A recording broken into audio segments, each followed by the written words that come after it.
Hello hello hello Navodaya. तो कैसे हैं आप लोग।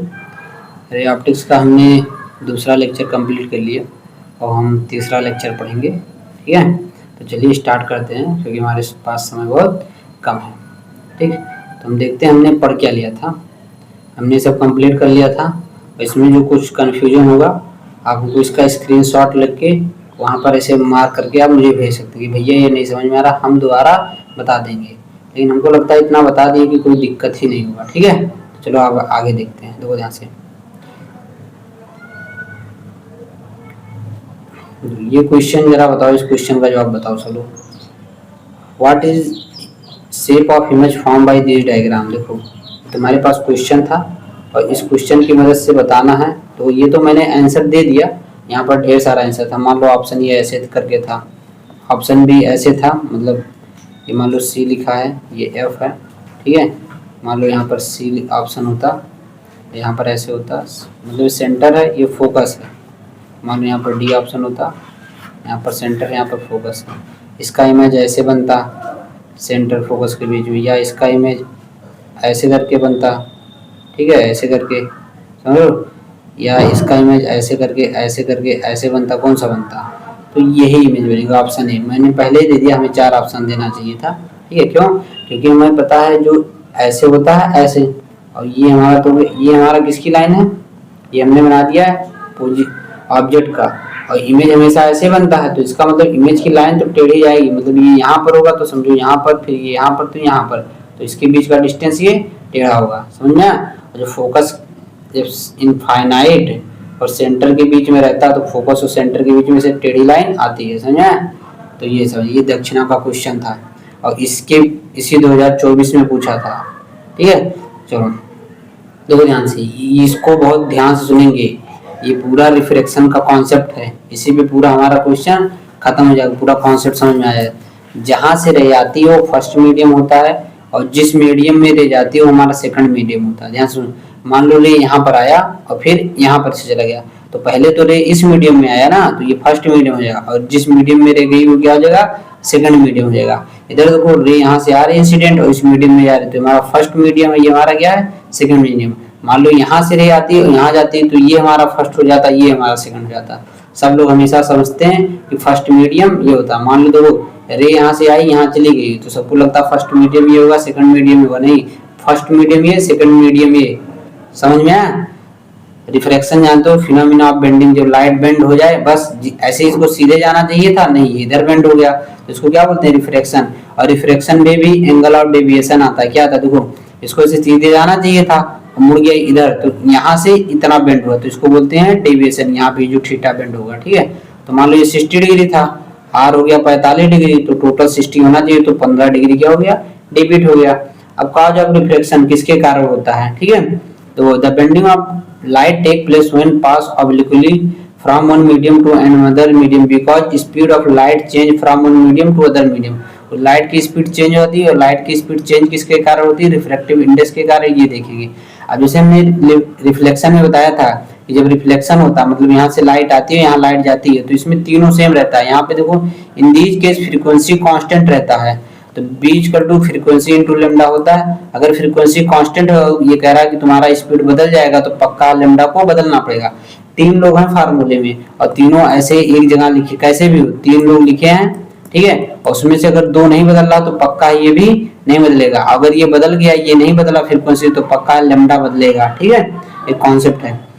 रेयर मीडियम, डेंसर मीडियम जानते हो। रेयर मीडियम में स्पीड ऑफ लाइट ज्यादा होता है, डेंसर मीडियम में स्पीड ऑफ लाइट कम हो जाता है। ठीक है, अब देखो यहाँ पर ये क्या लिखा है, ये फार्मूला कहाँ से आया। तो ध्यान से, मैं आपको सम बेसिक ऑफ कॉन्सेप्ट जब पढ़ाया था फिजिक्स का, तो उसमें बताया था। जैसे मान लो P इक्वल टू, देखो ध्यान से, मान लो लिखा है P इक्वल टू M, तो मैं बताया था अगर P1 लिखना है तो लिखेंगे M1 B1 लिखेंगे, और P2 लिखना है तो क्या लिखेंगे, M2 B2 लिखेंगे। ऐसे बताया था। समझ में आया कि नहीं? ये सब हम बता चुके हैं, और नहीं आता है तो बहुत बढ़िया बात है। ठीक है, तो देखो यहाँ पे क्या लिखा है। अब हमें पता है कि जो वेलोसिटी इक्वल टू होता है वो फ्रीक्वेंसी इंटू लेमडा होता है, और फ्रीक्वेंसी तो कांस्टेंट रहेगा, और जब इस कांस्टेंट की वैल्यू उठाओगे तो वेलोसिटी इक्वल टू लेमडा के डायरेक्टली प्रोपोर्शनल हो जाता है। तो जहाँ B1 होगा और B2 होगा वहाँ क्या हो जाएगा λ1 क्या हो जाएगा λ2। समझ में आया? तो जब मैं फिजिक्स पढ़ाया था पहला लेक्चर तो फालतू का नहीं बताया था। ये होता क्यों है, या जो काम लायक है। समझा? जो चीज कांस्टेंट होता है वो हटता है तो उसके डायरेक्टली प्रोपोर्शनल। तो B1 लिखोगे तो क्या आ जाएगा λ1, फिर B2 λ2। समझ में आया कि नहीं? समझ में आया कि नहीं? इतना ठीक है, इतना समझ में आ गया। चलो ये सब देखो, ये सब केवल डिफिनीशन है, हमें डिफिनीशन से कुछ लेना देना नहीं है। समझ में आया? लाइन टू लाइन पढ़ लेते। If the frequency of light remain constant, जो फ्रीक्वेंसी ऑफ लाइट के remain constant during refraction, refraction जब होता है तो फ्रीक्वेंसी भी कांस्टेंट होता है, और जब रिफ्लेक्शन होता है तो वेलोसिटी, फ्रीक्वेंसी, लैम्डा सब कांस्टेंट होता है। The velocity and wavelength of light change during refraction, लेकिन रिफ्रैक्शन की तो वेलोसिटी और वेवलेंथ चेंज होता है। Also amplitude and intensity light decrease हो जाता है ड्यूरिंग रिफ्रैक्शन, ये याद रखना है। एम्पलीट्यूड और इंटेंसिटी क्या होता है, डिक्रीज हो जाता है जब रिफ्रैक्शन होता है due to absorption of small amount of light. देखो इंटेंसिटी से मतलब क्या है, इंटेंसिटी मतलब जितना नंबर ऑफ लाइट रे रहेगा उतना अच्छा खासा इंटेंसिटी रहेगा, मतलब उतना तगड़ा वो चमकेगा।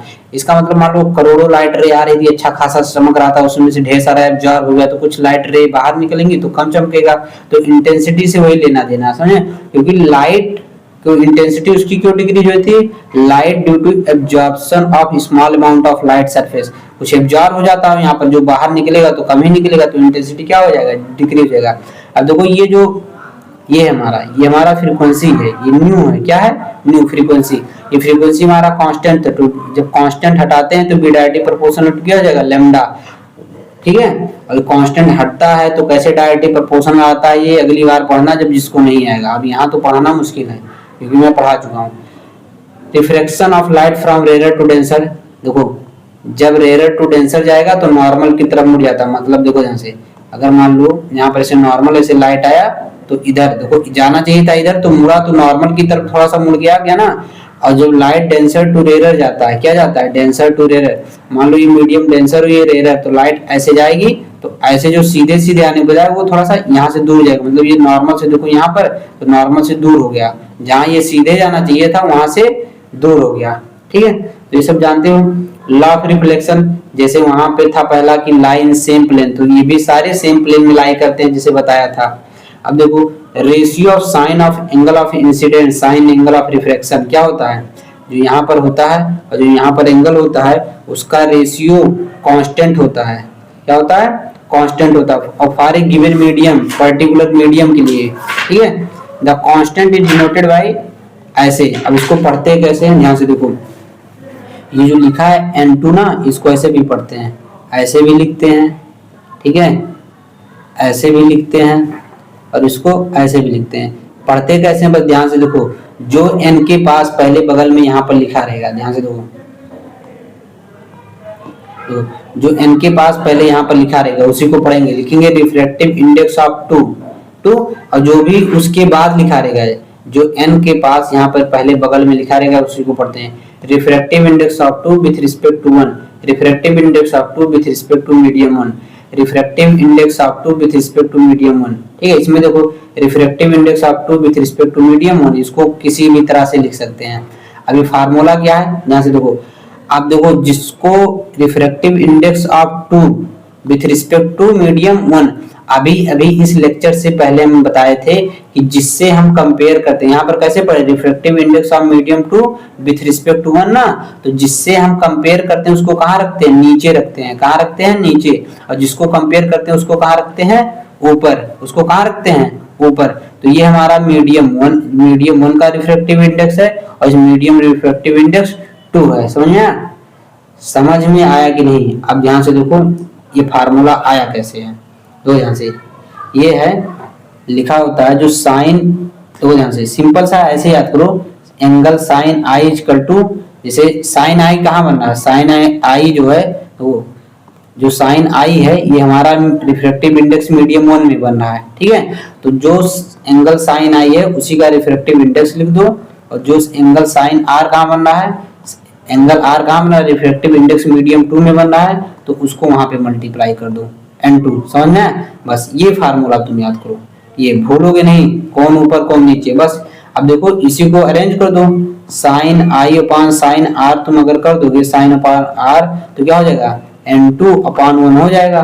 क्या हो जाएगा refractive index of 2 with respect to 1, तो इसी को ऐसे लिखा गया है sine I upon sine R equal to refractive index of 2 with respect to 1। समझ में आया? ठीक है, इतना हो गया। अब देखो ध्यान से यहाँ पर refractive index depend on the nature of pair of medium, हाँ किस मीडियम में रखा गया है दोनों पेयर में, ठीक है। जो ये पूरा रिफ्रैक्टिव इंडेक्स एक दूसरे का ये है। Wavelength of the incident ray पे डिपेंड भी करता है। हायर वेवलेंथ स्मॉलर भी रिफ्रैक्टिव इंडेक्स होगा। इसका मतलब रिफ्रैक्टिव इंडेक्स जो है लैम्डा के इनवर्सली प्रोपोर्शनल रहता है। क्या रहता है? लैम्डा के इनवर्सली प्रोपोर्शनल रहेगा। अब ये सब समझ में आ जाएगा, ठीक है। अब देखो एंगल ऑफ डेविएशन हमने बता दिया। अगर रेयर से डेंसर में जाओगे तो एंगल ऑफ डेविएशन देखो जाना चाहिए था ये रे इधर तो हो गया मुड़ गया इतना, तो इससे इतना मुड़ा है ना तो एंगल ऑफ डेविएशन हो गया। और जब डेंसर से रेयर जाओगे तो जाना चाहिए था इधर, हो गया जाना चाहिए था ऐसे सीधे और मुड़ गया इतना एंगल, तो ये एंगल ऑफ डेविएशन हो गया। तो इसमें एंगल ऑफ डेविएशन क्या होता है? एंगल आई में से एंगल आर को माइनस करते हैं, इसमें एंगल आर में से एंगल आई को माइनस करते हैं, क्योंकि यहाँ पर आर ज्यादा है एंगल आई कम है। अब यहाँ पर ये जो लिखा है ये सब पूरा पढ़ दोगे, ठीक है। इसमें वेलोसिटी डिक्रीज वेलोसिटी इंक्रीज होता है, क्यों क्यों क्यों ऐसा होता है, ठीक है। अब देखो यहाँ से तो जो हमारा रिफ्रैक्टिव इंडेक्स होता है, देखो ये refractive index relative refractive index है। क्या है? रिलेटिव। हम सबसे पहले एब्सोल्यूट रिफ्रैक्टिव इंडेक्स पढ़ते हैं, तब हमें समझ में आएगा कि ये है क्या, ठीक है। तब हमें समझ में आएगा कि वो है क्या, ठीक। यहाँ से देखो हम सबसे पहले क्या करते हैं एब्सोल्यूट। एब्सोल्यूट मतलब किसी केवल एक मीडियम का रिफ्रैक्टिव, रिलेट मतलब किसी एक मीडियम का दूसरे मीडियम से हम रिलेट करते हैं। तो यहाँ से देखो रिफ्रैक्टिव इंडेक्स का फार्मूला क्या होता है? रिफ्रैक्टिव इंडेक्स का फार्मूला होता है रिफ्रैक्टिव इंडेक्स का फार्मूला होता है सी बाई बी। देखो यहाँ से कुछ नहीं मैं बता रहा हूँ रिफ्रैक्टिव इंडेक्स है क्या, सिंपल सा। देखो मैं बताया था कि कोई फार्मूला ये वाला पहले पैदा नहीं होता। ध्यान से देखो जैसे मान लो स्पीड ऑफ लाइट ऐसे वैक्यूम में आ रही थी, स्पीड ऑफ लाइट ऐसे वैक्यूम में आ रही थी, ये कोई हमारा मीडियम था। यहाँ पे स्पीड ऑफ लाइट सी रहा होगा और जब मीडियम में पहुंचेगा तो इसका स्पीड ऑफ लाइट बीएम हो जाएगा। अब ध्यान से देखो ये सी की वैल्यू तो सबसे ज्यादा होगी, सी की वैल्यू क्या होगी? सबसे ज्यादा होगी। समझ में आया? सी की वैल्यू क्या होगी? सबसे ज्यादा होगी। और जो बीएम की वैल्यू होगी वो सी से हमेशा क्या होगा? कम होगा। सी से हमेशा क्या होगा? कम होगा। इसका मतलब जो तुम्हारा एब्सोल्यूट रिफ्रैक्टिव इंडेक्स आएगा तो वो सी ग्रेटर देन बी होगा। तो एन जो एब्सोल्यूट रिफ्रैक्टिव है सी बाई बी करोगे तो इसका मतलब जो एन आएगा एब्सोल्यूट रिफ्रैक्टिव हमेशा ग्रेटर देन क्या आएगा? 1 आएगा। लेकिन ये एब्सोल्यूट रिफ्रैक्टिव इंडेक्स की मैं बात किया हूँ, absolute refractive index C by B करोगे और तुम्हें पता है सी ग्रेटर देन बी होगा तो जो एन आएगा वो क्या आएगा? ग्रेटर देन 1 आएगा। ये समझ में आए? अगर मान लो ये 10 है तो बी उससे छोटा होगा, तो मान लो 9 तो 9 से 10 को डिवाइड करो तो 1 डेसिमल समथिंग आएगा। समझ में आया कि नहीं? तो एब्सोल्यूट रिफ्रैक्टिव इंडेक्स हो गया। तो मान लो ये एब्सोल्यूट रिफ्रैक्टिव इंडेक्स किसी मीडियम 1 का था, यहाँ से देखो किसी मीडियम 1 का था तो सी ले लेंगे और उस मीडियम का B1 ले लेंगे, मतलब उस B1 मीडियम में रिफ्रैक्टिव इंडेक्स इतना था। और मान लो N2 रिफ्रैक्टिव इंडेक्स ये सी ऊपर रखेंगे और B2 मीडियम में रिफ्रैक्टिव इंडेक्स था। अब ध्यान से देखो मान लो इन्हीं दोनों रिफ्रैक्टिव इंडेक्स को आपस में हम कंपेयर कर रहे हैं। तो कंपेयर कर रहे हैं तो मान लो मैं लिखूंगा रिफ्रैक्टिव इंडेक्स ऑफ, देखो यहाँ से refractive index of 2 with respect to 1। तो रिफ्रैक्टिव इंडेक्स ऑफ 2 क्या है? लिखो C और B2 लिखो। फिर यहाँ पर क्या लिखो? 1 का क्या था? C, B1 का था। ये कट जाएगा, ये B1 ऊपर चला जाएगा, B2 नीचे रहेगा तो क्या हो जाएगा? N2 upon N1 equal to क्या हो जाएगा? B1 अपान B2। क्या हो गया? N2 equal to B1 upon B2। अब देखो इसको और कैसे हम लिख सकते हैं? इसको लिख सकते हैं refractive index of 2 with respect to medium 1 क्या लिख सकते हैं? B1 अपान B2 लिख सकते हैं। अभी आपको बताया था B directly proportional to lambda होता है, तो जहाँ B1 रहेगा और B2 नीचे रहेगा तो लैम्डा 1 रहेगा, वहां क्या रहेगा? लैम्डा 2 रहेगा। समझे? तो यहाँ पर क्या लिख दें? Lambda 1 upon lambda 2। अब ध्यान से देखो इसको फिर हटाओ, ऐसे refractive index of 2 with respect to 1 equal to क्या हो जाएगा? B1 अपॉन B2, रटना नहीं है, लैम्डा 1 अपॉन लैम्डा 2। अब यहाँ से तुम जरा देख के बताओ तो जो रिफ्रैक्टिव, देखो इस मीडियम का रिफ्रैक्टिव इंडेक्स उसी मीडियम के लैम्डा की क्या है? अपोजिट है।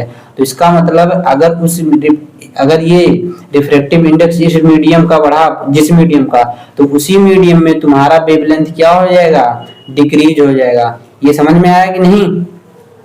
हाँ ठीक है, देखो उसी मीडियम का अगर रिफ्रैक्टिव इंडेक्स इंक्रीज हुआ तो उसी मीडियम में वेवलेंथ तुम्हारा क्या हो जाएगा, डिक्रीज होगा। अगर उसका रिफ्रैक्टिव इंडेक्स डिक्रीज हुआ तो उस मीडियम का वेवलेंथ तुम्हारा क्या हो जाएगा, इंक्रीज हो जाएगा। ठीक है, और उसी मीडियम में अगर रिफ्रैक्टिव इंडेक्स बढ़ाओगे तो उस मीडियम, जैसे मान लो कोई मीडियम है, यहाँ से लाइट आ रही है, इस मीडियम का रिफ्रैक्टिव इंडेक्स इसके कंपेयर में ज्यादा है, मतलब ये N1 है, ये N2 है, तो मान लो N2 का रिफ्रैक्टिव इंडेक्स बहुत ज्यादा है N1 से। जब N2 में लाइट आएगी तो N2 रिफ्रैक्टिव इंडेक्स में लाइट का जो स्पीड है बहुत कम हो जाएगा। क्या हो जाएगा? क्यों? क्योंकि अगर इस मीडियम का रिफ्रैक्टिव इंडेक्स ज्यादा है N2 का, तो उसी मीडियम में देखो V2, उसी मीडियम में वेलोसिटी क्या हो जाएगा, कम हो जाएगा। ये सब पहले लेक्चर का कमाल है। जो मैं पढ़ाता हूँ बहुत थोड़ा सा पढ़ाता हूँ, लेकिन बहुत सब काम लायक होता है, फालतू का नहीं बताता हूँ। अब देखो ये सब तुम्हारा, ये सब ऐसे से लिखा था, अब थ्योरी पोर्शन फिर से पढ़ते हैं, देखो कंप्लीट हो रहा है कि नहीं। मैं पढ़ाऊं, तुम्हारा न्यूमेरिकल लग जाए, तुम्हें कॉन्सेप्ट समझ में आ जाए तो समझो ठीक पढ़ाया गया है, बस बात खत्म। समझ में आया कि नहीं? ठीक है, अब ध्यान से देखो इधर थ्योरी पढ़ते हैं। क्या लिखा है? Wavelength of incident light ray higher wavelength smaller will be refractive index. अभी बताया, क्योंकि रिफ्रैक्टिव इंडेक्स वेवलेंथ की क्या होता है, अपोजिट होता है। अगर तुम्हारा ये वेवलेंथ ज्यादा होगा तो रिफ्रैक्टिव इंडेक्स क्या होगा, कम होगा। And vice versa valid in case of dispersive medium, refractive index is greater for violet light. ठीक है, देखो वायलेट लाइट क्यों कहा है, जो विबग्योर था, ध्यान से देखो, जो विबग्योर था, ठीक है, इधर जाते थे तो वेवलेंथ क्या होता था, इंक्रीज होता था। तो इसका मतलब इधर जब जाओगे तो तुम्हारा रिफ्रैक्टिव इंडेक्स क्या होगा, डिक्रीज होगा। तो इसका मतलब सबसे ज्यादा वायलेट कलर का रिफ्रैक्टिव इंडेक्स ज्यादा होगा और इसमें लैम्डा क्या होगा, डिक्रीज होगा। तो ये लिखा, समझ में आया कि नहीं? तो ये सब बातें रटते हो, रटना नहीं है, तुम्हें कंपेयर करना है। ठीक है, एक दूसरे को क्या करना है, कंपेयर करना है। समझ में आया कि नहीं? ठीक, समझ में आया कि नहीं? चलो अब यहाँ पर देखो ये वेलोसिटी लिखा है ना, यहाँ पर वेलोसिटी, ये velocity universally proportional to refractive index. ठीक है, तो देखो ये एब्सोल्यूट रिफ्रैक्टिव इंडेक्स था और यहाँ पर दो मीडियम के रिफ्रैक्टिव इंडेक्स को क्या किया, कंपेयर किया। तो वहां से C और देखो एक होता था C/B1 होता था, देखो एक होता था C/B1, एक होता था C/B2। तो ये C कट जाएगा तो B2 ऊपर चला जाएगा, B1 नीचे रह जाएगा, तो B2 अपान क्या था, B1, और यहाँ क्या हो जाता था, N1/N2। ठीक है, अगर ऊपर N1 लिख दोगे, ध्यान से देखो, ऊपर N1 लिखोगे तो B1 आएगा, नीचे N1 लिखोगे तो यहाँ क्या आएगा, N2 आएगा। और लैम्डा तो इसी के जैसा होता है, जहां B1 वहां लैम्डा 1। समझ में आया? यहाँ B2 होगा। समझ में आया? तो ये इसमें से C कट गया तो रिफ्रैक्टिव इंडेक्स है, और यहाँ पर ये सब पढ़ लेना। ठीक है, ऑप्टिकली रेजर जो भी लिखा है, देखो यहाँ से ये मैं बनाया नहीं हूँ, मतलब उस मॉड्यूल में, तो ध्यान से देखो, ये तुम लोग जरा अलग से बना लेना। ठीक है, उधर में एक स्पेस छोड़ा था ना, थोड़ा सा ऊपर स्पेस छोड़ा हूँ, कहाँ पर, किसके ऊपर बता रहा हूँ, तो हाँ देखो जो यहाँ पे स्पेस छोड़ा हूँ, जहाँ नोट लिखा हूँ, ये तो मैं इसमें क्वेश्चन लिख दिया, इसको मैं फिलहाल के लिए हटा दे रहा हूँ। और देखो यहाँ पर वो जाके बना लेना। ठीक है, समझ में आया कि नहीं? यहाँ पर जो ये स्पेस छूटा है, यहाँ पर ये वाला बना लेना पोर्शन, ये वाला। ठीक है, अच्छे से बना लेना। देखो मैं कर दे रहा हूँ, देखो इसको बना लो, तब फिर इसके आगे देखो, इसको पहले बना लो फिर इसके आगे देखो। ठीक है, हाँ चलो अब पढ़ते हैं। देखो refraction through glass slab, glass slab मतलब जानते हो, जैसे इतना मोटा एक ग्लास स्लेब, रेक्टेंगल मतलब वो तो क्यूबाइड की तरह होता है ग्लास स्लेब, जैसे मोबाइल नहीं होता क्यूबाइड की तरह, तो ग्लास स्लेब हो। तो ये भले ये 2D में ऐसे आपको बनता हुआ दिखाई दे, लेकिन एक्चुअली ये ग्लास स्लेब है। समझ में आया कि नहीं? क्या है? ग्लास स्लेब है। ठीक है, ऐसे ऐसे करके। ठीक है, क्या है वो, ग्लास स्लेब है ऐसे करके। अब देखो ध्यान से क्या है, रिफ्रैक्शन थ्रू ग्लास स्लेब क्या होता है, जैसे तुम्हारा रिफ्रैक्शन होता है ना किसी से मीडियम में, ऐसे यहाँ से ऐसे यहाँ, मतलब देखो ध्यान से ऐसे होता है। मान लो ये पूरा डेंसर मीडियम है, तो यहाँ से ऐसे आता है, ऐसे मुड़ जाता है। तो जो रिफ्रैक्शन थ्रू ग्लास स्लेब होता है, ये भी एक प्रकार का रिफ्रैक्शन, यहाँ कोई अलग चीज नहीं होता। ध्यान से प्रो अलग क्या होता है, ये कोई अलग चीज नहीं है, बस इसमें 2 बार रिफ्रैक्शन होता है। कितनी बार रिफ्रैक्शन होता है? 2 बार। ये क्वेश्चन पूछा जाता है, रिफ्रैक्शन थ्रू ग्लास स्लेब 2 बार रिफ्रैक्शन होता है। इस केस में 2 इमेज बनता है, ये भी याद रखना, इस केस में 2 इमेज बनता है जो मैं बता रहा हूँ, बट ऑब्जर्वर को केवल एक इमेज दिखाई देता है, बट ऑब्जर्वर को केवल एक इमेज दिखाई देता है, ध्यान से रखना, ये दोनों बातें याद रखना, सब समझ में आ जाएगा। ठीक है, अब देखो कैसे, देखो ध्यान से, ये हमारा यहाँ पर एक ऑब्जेक्ट था, ध्यान से देखना, ये सब पहले लाइनें नहीं थी, ये सब पहले लाइनें नहीं थी, ये सब ठीक है। देखो पहले यहाँ पर हमारा एक ऑब्जेक्ट था, क्या था, ये हमारा यहाँ पर एक ऑब्जेक्ट था। ठीक है, इस ऑब्जेक्ट से ऐसे रे गई। अब देखो ध्यान से, यहाँ पर एक चीज में भूल गया लिखना, जो तुम्हारा म्यू जी है, म्यू जी ग्रेटर देन है म्यू एम।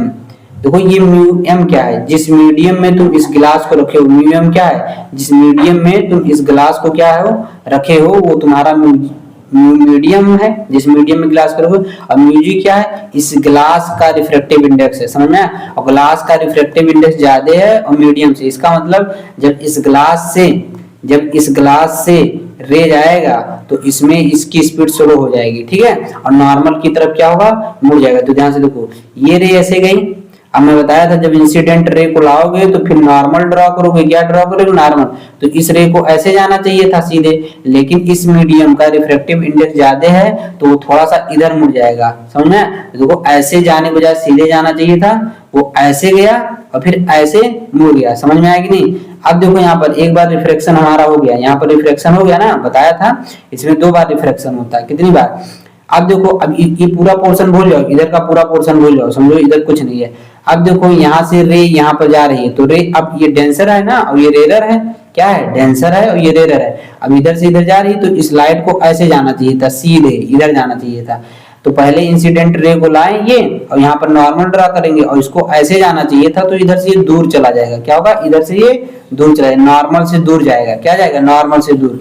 तो देखो ध्यान से, अब देखो जो यहाँ से लाइट रे गई थी और इधर जो मिली थी, इधर से इसे पीछे खींचोगे तो इसका ऑब्जेक्ट यहाँ पर बनेगा, पहला ऑब्जेक्ट, अरे सॉरी, इस ऑब्जेक्ट का यहाँ पर इमेज बनेगा, क्या बनेगा, इमेज बनेगा, क्या बनेगा, इस ऑब्जेक्ट का यहाँ पर इमेज बनेगा। फिर जो इस इमेज का जो रे गया, देखो ध्यान से, जो रे गया उस रे का यहाँ पर ये ऐसे गया, फिर यहाँ पर जब ये ऐसे करके ऐसे जाएगा, फिर जब इसको तुम पीछे बढ़ाओगे, तो जब पीछे बढ़ाओगे यहाँ पर हमारा दूसरा इमेज बनेगा, क्या बनेगा, दूसरा इमेज बनेगा। ध्यान से देखो, यहाँ पर क्या बनेगा, हमारा दूसरा इमेज। ठीक है,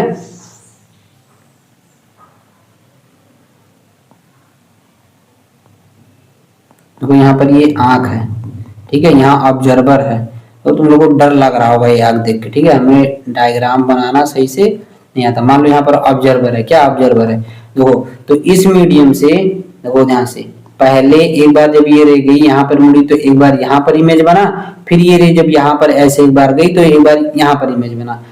यहाँ पर देखो, यहाँ से गए के बाद यहाँ टर्न हुआ तो इसको ऐसे पीछे बढ़ाएंगे तो इमेज यहाँ पर बनेगा, पहला इमेज बना। ठीक है, फिर जब ये रे यहाँ से ऐसे सीधे जाने के बजाय ऐसे चला गया तो इसको जब पीछे बनाएंगे तो इमेज यहाँ पर बना। ठीक है, तो इसमें 2 इमेज बनता है, लेकिन इस ऑब्जर्वर को इमेज कौन सा दिखाई देगा, ये I2 वाला इमेज दिखाई देगा, क्या दिखाई देगा, I2 वाला। इतना समझ में आया। अब इसमें पहला क्वेश्चन तो हो गया, इसमें 2 बार रिफ्रैक्शन होता है। दूसरा क्वेश्चन ऑब्जर्वर को केवल एक इमेज दिखाई देगा, ये I2 दिखाई देगा। अब इसमें और ढेर सारा खास बात है, देखो ध्यान से, जो ऑब्जेक्ट था उस ऑब्जेक्ट का इमेज देख लो इधर बन गया है, इधर बन गया मतलब इधर तो रे जा रहा था ना, तो रे की डायरेक्शन में क्या हुआ, जो ऑब्जेक्ट का इमेज था यहाँ पर बन गया। तो ऑब्जेक्ट से जो इमेज का दूरी बना इसको बोलते हैं शिफ्ट, मतलब ऑब्जेक्ट से आई की इमेज जो बना है वो कितना दूर शिफ्ट होके बना है, कितना दूर शिफ्ट होके, उसको एक्स से डिनोट किया, मतलब इतनी दूरी। समझ में आया, ध्यान समझो। और यहाँ पर एक बात समझना, यहाँ पर जो शिफ्टिंग हुआ है, रे देखो, रे इधर से इधर जा रहा है और शिफ्टिंग भी हमारा इधर से इधर हुआ। देखो ऑब्जेक्ट यहाँ पर था, क्या था, ऑब्जेक्ट यहाँ पर था ना, यहाँ पर ऑब्जेक्ट, तो इधर इमेज बना, यहाँ पर इमेज बना ना, यहाँ पर इमेज बना, तो इसका मतलब शिफ्ट इधर हुआ है, शिफ्ट इधर हुआ। अगर शिफ्टिंग रे के डायरेक्शन में हुआ तो उसको बोलते हैं पॉजिटिव शिफ्ट, क्या बोलते हैं, पॉजिटिव शिफ्ट। अगर मान लो जो ऑब्जर्वर को इमेज दिखाई देगा उसी के केस, मान लो एक इमेज यहाँ पर बनता I1 और I2 इमेज यहाँ पर बनता, तो ऑब्जेक्ट से इमेज यहाँ पर बना, जो ऑब्जर्वर को इमेज दिखाई देगा, तो शिफ्ट इधर हो गया, तो इसको बोलते हैं निगेटिव शिफ्ट, मतलब रे इधर जा रहा है और रे के डायरेक्शन पे शिफ्ट हुआ। ठीक है, अब ये सब समझ लेंगे, ध्यान से देखो। अब ये शिफ्ट की वैल्यू कैसे आती है, मतलब ये शिफ्ट का ये मतलब कितना शिफ्ट हुआ होगा, तो ध्यान से देखो, ये ग्लास का थिकनेस था, ये क्या था, ये ग्लास का थिकनेस था T, कितना थिकनेस था T, बस सिंपल सा। तो शिफ्ट जो x की वैल्यू आएगी कितना मीटर शिफ्ट होगा, वो t लिख लो, गिलास का कितना थिकनेस था 1 माइनस मीडियम, जिस मीडियम में इस गिलास को रखे हो उस गिलास का मीडियम, समझ में आया। तो क्या होता है t इक्वल टू 1 माइनस जिस मीडियम में उस गिलास को रखे हो उस गिलास का रिफ्रैक्टिव इंडेक्स। फिर से बताओ, thickness of glass 1 minus refractive index of medium और रिफ्रैक्टिव इंडेक्स ऑफ ग्लास। फिर से बताओ शिफ्ट का फार्मूला कैसे आएगा, मतलब थिकनेस दिया होगा 10 मीटर, 1 माइनस करोगे रिफ्रैक्टिव इंडेक्स ऑफ उस मीडियम का रखोगे जिस मीडियम में ग्लास रखोगे, ग्लास की खुद की मीडियम का रिफ्रैक्टिव इंडेक्स। अगर एयर हुआ तो तुम्हें पता है रिफ्रैक्टिव इंडेक्स 1 होता है, तो यहाँ पे 1 रख दोगे तो ये फार्मूला आएगा, और यही हमारे फार्मूला आएगा, समझ में। यही हमारे अगर आया क्वेश्चन तो ये आएगा। तो simple shift equal to x equal to क्या होता है, x इक्वल टू t लिखना और 1 माइनस 1 लिख देना। क्या लिखना, 1 माइनस 1, बस नीचे क्या लगा देना, गिलास का रिफ्रैक्टिव इंडेक्स। समझ में आया कि नहीं। अब देखो ये बताओ ये x किस पे डिपेंड कर रहा है, अगर तुम t बदल दोगे तो x बदल जाएगा, रिफ्रैक्टिव इंडेक्स ऑफ मीडियम बदल दोगे तो भी बदल जाएगा, और समझ में आया, और गिलास का रिफ्रैक्टिव इंडेक्स बदल दोगे तो भी बदल जाएगा। इसका मतलब x डिपेंड कर रहा है इस बात पे डिपेंड कर रहा है कि इस गिलास को तुम किस मीडियम में रखे हो। अगर इस गिलास को तुम किसी अलग मीडियम में रख दो तो उतने ही डिस्टेंस का रिफ्रैक्ट, उतने ही डिस्टेंस का शिफ्ट अलग आ जाएगा, और इस ग्लास को फिर अलग मीडियम में रख दियो तो फिर शिफ्ट अलग आ जाएगा, समझे। तो इसके भी मीडियम में डिपेंड करता है और ग्लास के भी मीडियम पे डिपेंड करता है और उसके थिकनेस पर भी डिपेंड करता है। अब देखो ध्यान से, यहाँ पर ये क्वेश्चन आ गया, देखो क्या लिखा हूँ, if ray goes from rare to denser. ध्यान से देखो, यहाँ हमारा क्या था, ये हमारा रेयर था, क्या था, रेयर था, और ये पोर्शन हमारा क्या था, डेंसर था, अंदर वाला क्या था, डेंसर था।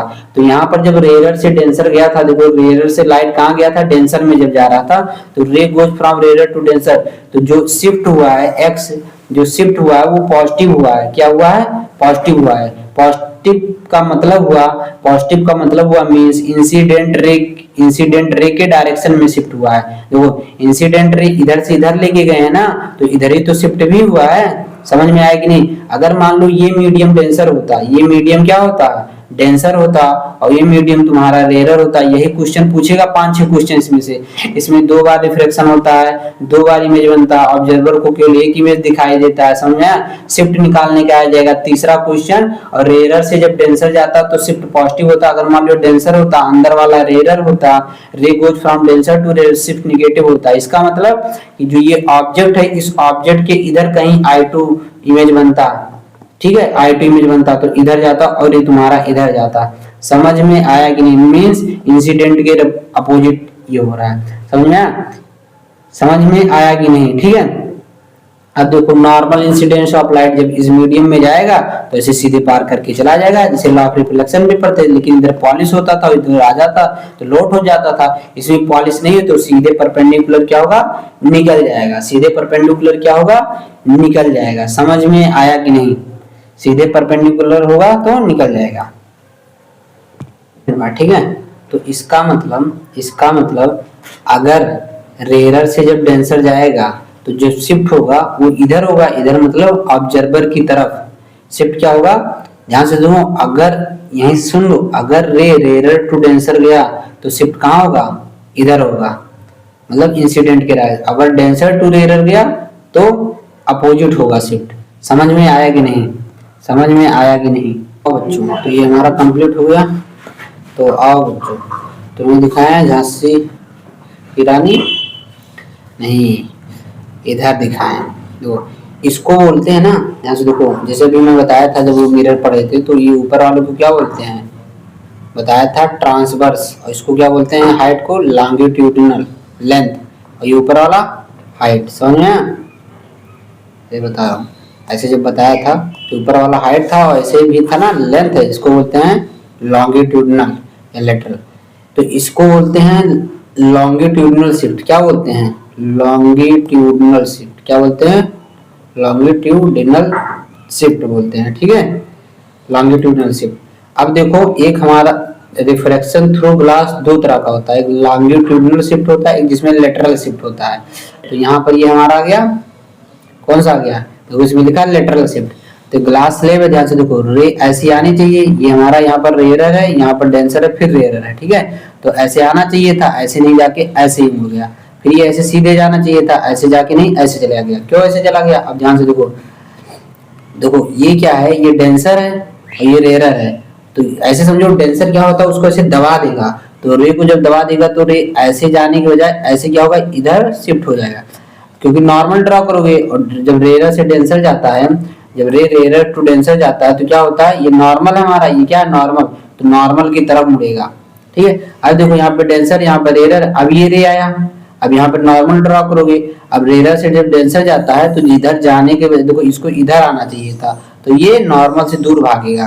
देखो इस रे को ऐसे सीधा आना चाहिए था, लेकिन ये इधर चला गया। ठीक है, तो देखो ध्यान से, अभी लेटरल शिफ्ट क्या होता है, लेटरल शिफ्ट कुछ नहीं होता है। ये बताओ इस रे को आना कहाँ से चाहिए था, इस रे को ऐसे सीधे आना चाहिए था ऐसे। ठीक है, समझ में आया कि नहीं, लेकिन रे एक्चुअल कहाँ से जा रहा था, अगर बीच में कुछ नहीं होता, यहाँ से हो गया, यहाँ से गया ना, तो इसके बीच में जो ये शिफ्ट आया, जो इसके बीच में ये शिफ्ट आया, ये शिफ्ट समझ में आ रहा है कि नहीं। यहाँ से देखो, जो इसके बीच में ये शिफ्ट आया, ये जो इसके बीच में शिफ्ट आया, ठीक है, जो इसके बीच में शिफ्ट आया, इसी को बोलते हैं डी से डिनोट करते हैं। किससे डिनोट करते हैं, इसको किससे डिनोट करते हैं, डी से, और इसी को बोलते हैं लेटरल शिफ्ट। समझ में आया, क्या बोलते हैं, लेटरल शिफ्ट, क्या बोलते हैं इसको, लेटरल शिफ्ट। ठीक है, अब देखो ये जो हमारा शिफ्ट हो गया, कंप्लीट हो गया। अब अपेरेंट डेप्थ पढ़ने से पहले एक टॉपिक हम और पढ़ते हैं जो हमारे लिए बहुत इंपॉर्टेंट है, मैं उसको यहीं पर बता दे रहा हूँ, ध्यान से देखो। जैसे मान लो एक यहाँ पर ऐसे हो गया, एक यहाँ पर, ठीक है, यहाँ से देखना, नहीं तो दिमाग घूम जाएगा इसमें। ठीक, समझ में आया कि नहीं, ठीक है, तो ये ऐसे हो गया। देखो ध्यान से, अब मान लो कोई रे ऐसे आ रही है, ध्यान से देखो, कोई रे ऐसे आई, देखो ये क्या है, ये डेंसर है। जब नीचे से जाओगे ना तो देखो, जैसे इसका म्यू1 रिफ्रैक्टिव इंडेक्स है, म्यू2 रिफ्रैक्टिव इंडेक्स है, इसका म्यू3 है, इसका म्यू4 है, इसका क्या है, म्यू5 है। तो मान लो जैसे जैसे नीचे जाओगे तो रिफ्रैक्टिव इंडेक्स क्या होगा, रिफ्रैक्टिव इंडेक्स इंक्रीज होगा। इसका मतलब म्यू5 का सबसे ज्यादा रिफ्रैक्टिव इंडेक्स इस समय है। समझ में आया कि नहीं। अब देखो ध्यान से, मान लो कोई रे ऐसे आया, ऐसे, तो वो ऐसे आया, ध्यान से देखो, कोई रे ऐसे आया, ठीक है, तो वो थोड़ा सा क्या करेगा, ऐसे मुड़ जाएगा, उधर नहीं जाएगा, थोड़ा सा मुड़ेगा, ठीक है, ऐसे इतना मुड़ा, ठीक है। अब ये भी थोड़ा सा क्या होगा, यहाँ से ऐसे थोड़ा सा ये भी मुड़ जाएगा, वो जहां जाना चाहिए था वहां तो नहीं जाएगा, ठीक है, ऐसे इतना मुड़ गया, ठीक है। फिर ये भी क्या होगा, थोड़ा सा यहाँ पर ऐसे मुड़ जाएगा, देखो ध्यान से, ध्यान, इसको थोड़ा सा बैक करते हैं, ठीक है। ये भी इसको जाना चाहिए था ऐसे सीधे, लेकिन ऐसे सीधे नहीं जाएगा, ये थोड़ा सा यहाँ पर मुड़ेगा, ठीक है। अब इसको भी जाना चाहिए था ऐसे सीधे, लेकिन ऐसे सीधे नहीं जाएगा, ये थोड़ा सा यहाँ पर मुड़ेगा, ठीक है। देखो ये थोड़ा सा यहाँ पर मुड़ गया। अब हम सबका नॉर्मल ड्रॉ कर देते हैं, देखो ध्यान से, नॉर्मल कैसे ड्रॉ करते हैं, देखो ये सबका नॉर्मल है, ठीक है, इसका नॉर्मल है। एक मिनट, इसको अच्छे से ड्रॉ करते हैं नॉर्मल को, ठीक है।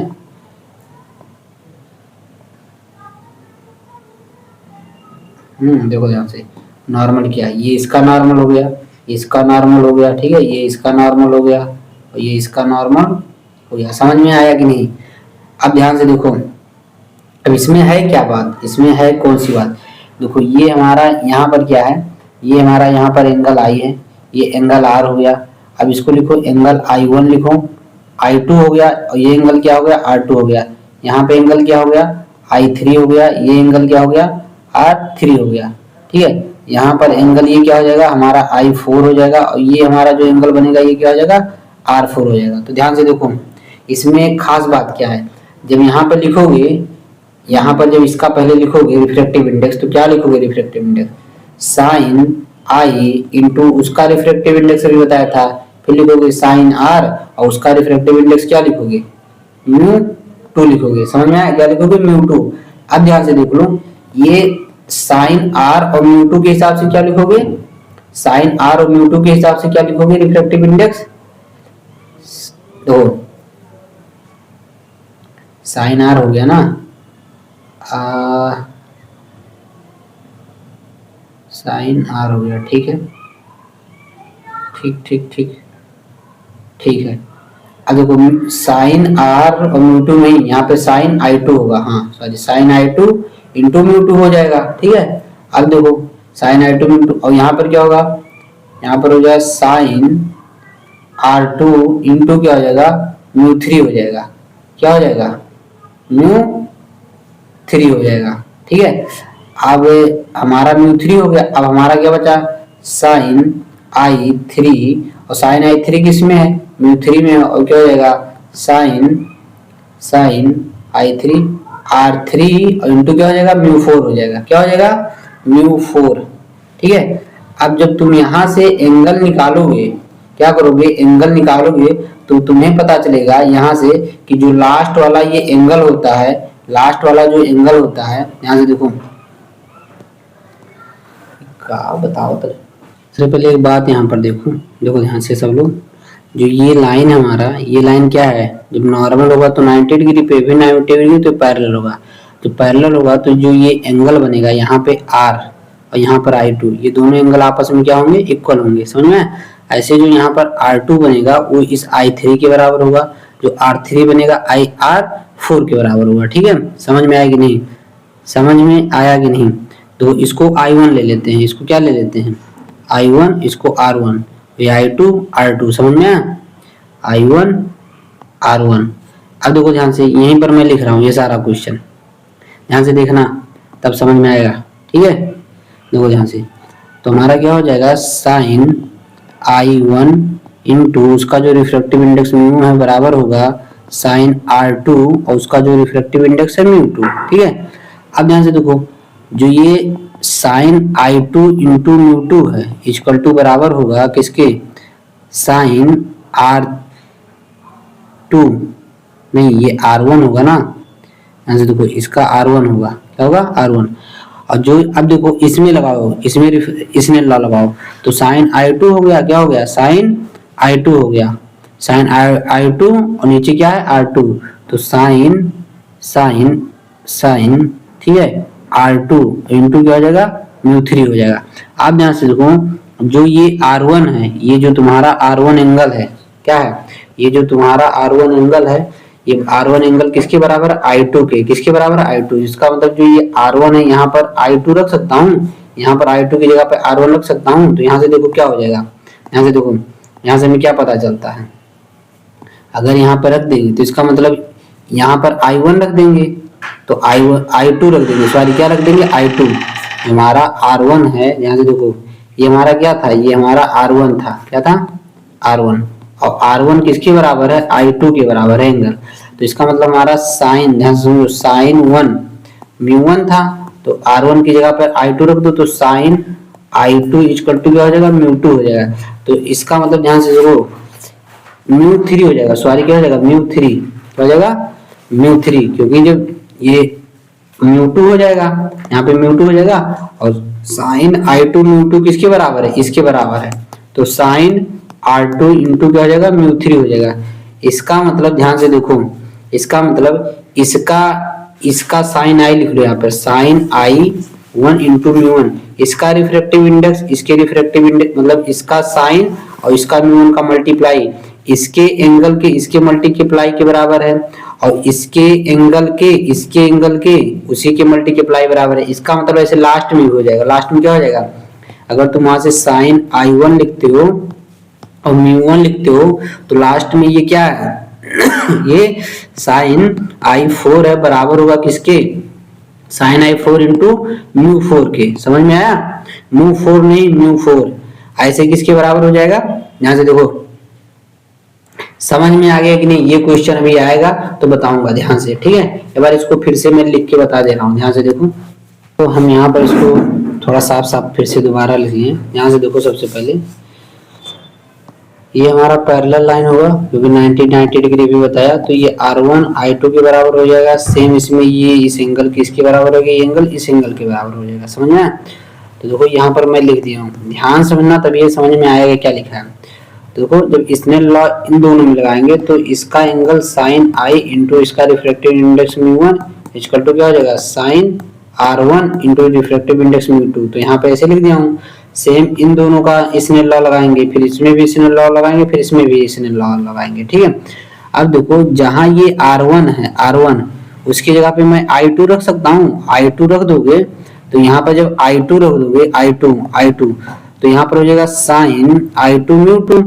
अब इसका मतलब ये पूरा किसके बराबर हो गया, इसके बराबर हो गया। अब ये किसके बराबर है, ये इसके बराबर है। तो इसका मतलब sine I1 mu 1 equal to sine R2 mu 3 के बराबर हो जाएगा। तो यहाँ पे लिखा हो sine I1 mu 1 equal to sine R2 mu 2। इसका मतलब जो इसका साइन है, साइन I1 म्यू 1 वो बराबर हो जाएगा सीधे किसके रिफ्रैक्टिव इंडेक्स के, इसके रिफ्रैक्टिव इंडेक्स के। इसके समझ में आया, किसके रिफ्रैक्टिव इंडेक्स, इसके, इस समझ में आया कि नहीं। और इसका रिफ्रैक्टिव इंडेक्स ऑलरेडी इसका मतलब इसका रिफ्रैक्टिव इंडेक्स इसके बराबर हो जाएगा। और इसका रिफ्रैक्टिव इंडेक्स किसके बराबर होगा, इसका होगा। इसका मतलब अब यहाँ से ध्यान से देखो, यहाँ पर दो ही हो गया। अब देखो अभी बताया था ये साइन, ये रिफ्रैक्टिव इंडेक्स इसके बराबर है, तो ये रिफ्रैक्टिव इंडेक्स इसके बराबर है। इसका मतलब फिर ये रिफ्रैक्टिव इंडेक्स इसके बराबर हो जाएगा, समझ में। और ये रिफ्रैक्टिव इंडेक्स इसके बराबर होगा तो फिर ये रिफ्रैक्टिव इंडेक्स इसके बराबर होगा। इसका मतलब जो सबसे लास्ट वाला रिफ्रैक्टिव इंडेक्स होगा वो रिफ्रैक्टिव इंडेक्स, सॉरी मैं बार बार रिफ्रैक्टिव इंडेक्स कह रहा हूँ, जो लास्ट वाला एंगल का पहले वाले एंगल साइन आई और पहले वाले का रिफ्रैक्टिव इंडेक्स का जो मल्टीप्लाई होगा दोनों का, वो लास्ट वाले के रिफ्रैक्टिव इंडेक्स और उस एंगल का क्या होगा, मल्टीप्लाई के बराबर होगा। समझ में आया कि नहीं। इसका मतलब देखो ध्यान से, जो सबसे ऊपर वाला है साइन आई इंटू म्यू 1 वो बराबर होगा जो सबसे नीचे वाला यहाँ पर साइन I4 इंटू म्यू 5 की, समझ में। तो यहाँ पर ये क्वेश्चन देगा, यहाँ का एंगल दे देगा, यहाँ से देखो यहाँ का एंगल दे देगा, यहाँ का रिफ्रैक्टिव इंडेक्स दे देगा और यहाँ का एंगल दे देगा तो यहाँ का रिफ्रैक्टिव इंडेक्स। तो तुम्हें पूछेगा हम तो केवल यहाँ का इसने ला जानते नहीं, इतने ला यहाँ का सीधे डायरेक्ट यहाँ का लग सकता है, समझ में आया कि नहीं। यहाँ से डायरेक्ट यहाँ से लग सकता है। तो ये इसका प्रूफ है, समझ में। ये इसका क्या है, प्रूफ है, ये बताना था। इसको ध्यान में रखना है, इसका एक क्वेश्चन आ सकता है, ठीक है। चलो अब हम पढ़ते हैं अपेरेंट डेप्थ। क्या पढ़ते हैं, अपेरेंट डेप्थ। अब ये हमारे लिए बहुत इंपॉर्टेंट है। अब अपेरेंट डेप्थ पढ़ते हैं,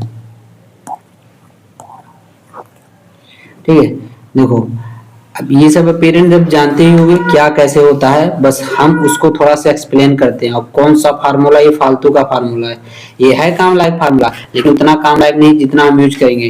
तो तुम्हें पता ही है, तो वो तुम एक ही कंडीशन पढ़ते हो। हम यहाँ पर अपेरेंट डेप्थ का दो कंडीशन लिखा हूं, ध्यान से देखो।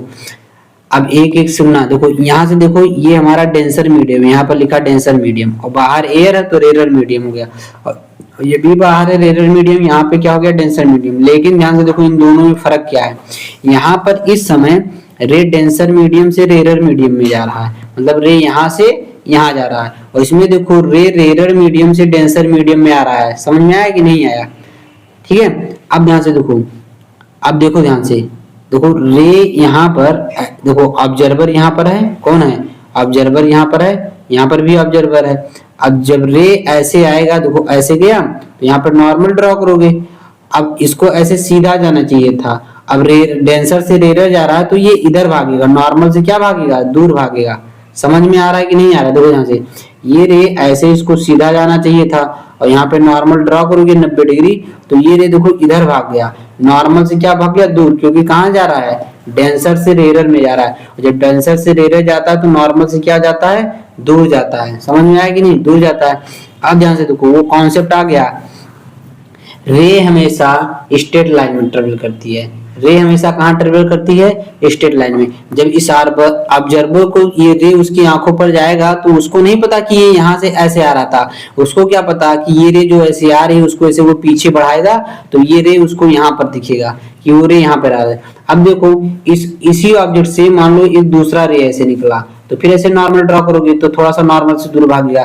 फिर इस ऑब्जर्वर को दिखेगा ये रे कि ये रे ऐसे नहीं आके ऐसे मुड़ा है, ये रे देखिएगा ये रे ऐसे सीधे पीछे से ऐसे आ रहा था और ये रे ऐसे आ रहा था। और जहां दो रे कटती हैं तो वहां क्या बनता है, इमेज बनता है। और वो ये कौन सा इमेज है, देखो ये इंसिडेंट रे आई और ये रिफ्लेक्ट हो गई, ये इंसिडेंट रे आई ये यहाँ से चली गई।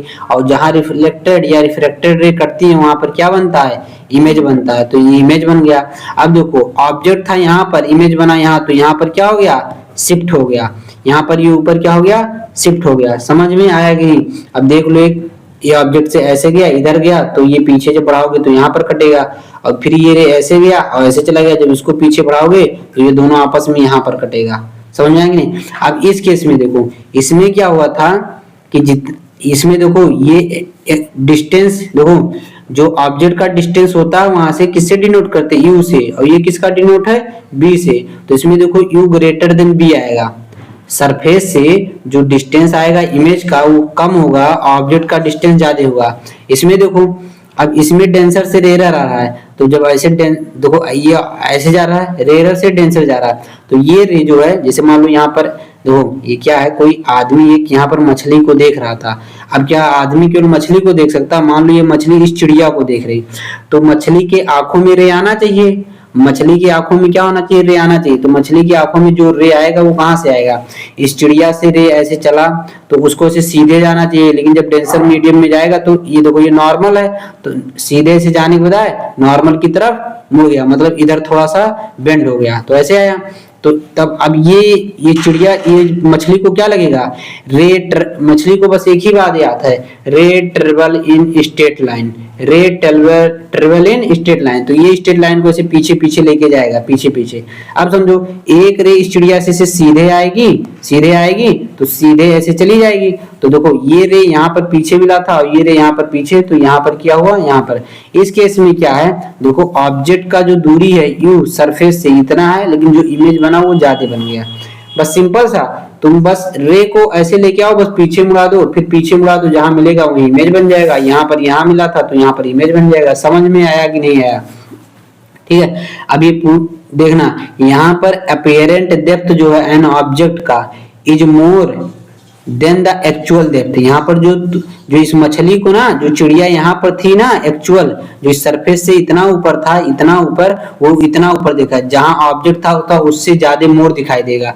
और इस केस में जब ऑब्जेक्ट को तुम, जैसे मान लो यहाँ पे एक सिक्का रखा है या ईटा रखा है पानी के अंदर, तुम यहाँ से बाहर देख रहे हो ना, तो तुम्हें वो थोड़ा ऊपर दिखाई देगा। तो इसमें देखो अपीयरेंट डेप्थ क्या लिखा है, अपीयरेंट डेप्थ, अपने मॉड्यूल में देखो सब, apparent depth of an object is less than the actual when see from air. जब एयर से देखते हो, रेयर मीडियम से, और जब डेंसर मीडियम से देखोगे, जब डेंसर देखो सी फ्रॉम, यहाँ पर जरा डेंसर लिखो, यहाँ पर सब लोग डेंसर लिखो, यहाँ पर गलत है, सी फ्रॉम एयर नहीं होगा, यहाँ पर डेंसर होगा। क्या होगा, डेंसर होगा। समझ में आया, क्या होगा, डेंसर।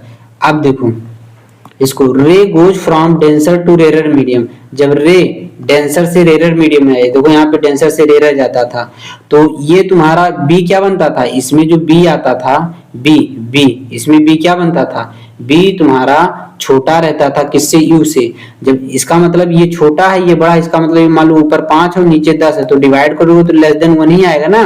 तो इस केस में जो तुम्हारा वो आएगा refractive index, relative refractive index, वो क्या आएगा, लेस देन 1 आएगा। और इस केस में तुम्हारा जो बी होता था वो बड़ा होता था, यू से, तो ग्रेटर देन 1 आएगा। क्या आएगा, ग्रेटर देन 1। अब इसमें शिफ्ट पूछता है, शिफ्ट क्या होगा, देखो ध्यान से, ये बी क्या है, बी है distance of image from the surface से लेते हैं डिस्टेंस, ये भी याद रखना, सरफेस से लेते हैं। समझ में? अब तुम देखो रे डेंसर टू जब रेयर जाता है तो ये बड़ा होता है, जो ऑब्जेक्ट का एक्चुअल होता है, और जब रेयर टू डेंसर होता है तो जो इमेज बनता है वो बड़ा हो जाता है। और जो शिफ्ट है, शिफ्ट u माइनस बी होगा, क्यों, क्योंकि इसमें u बड़ा होगा b छोटा होगा, और जो इसमें शिफ्ट है इसमें b बड़ा होगा u छोटा होगा, तो उसमें इसे माइनस करते हैं। तो यहाँ से अब हमें फार्मूला ये याद रखना है। ध्यान से देखो, तुम्हें अगर अपीयरेंट और रियल डेप्थ निकालना है, ध्यान सुनना, जो पढ़ते हो ना वो सब काम लायक नहीं है। सुनिए, तुम्हें अपीयरेंट और रियल डेप्थ निकालना हो, वो चाहे जिस मीडियम से जाए, रेयर से डेंसर जाए रे, या डेंसर टू रेयर जाए, कोई दिक्कत नहीं। ठीक है, बस तुम्हें फार्मूला याद रखना चाहिए, रिफ्रैक्टिव इंडेक्स ऑब्जर्वर का ऊपर लिखा हो और रिफ्रैक्टिव इंडेक्स ऑब्जेक्ट का नीचे लिखना।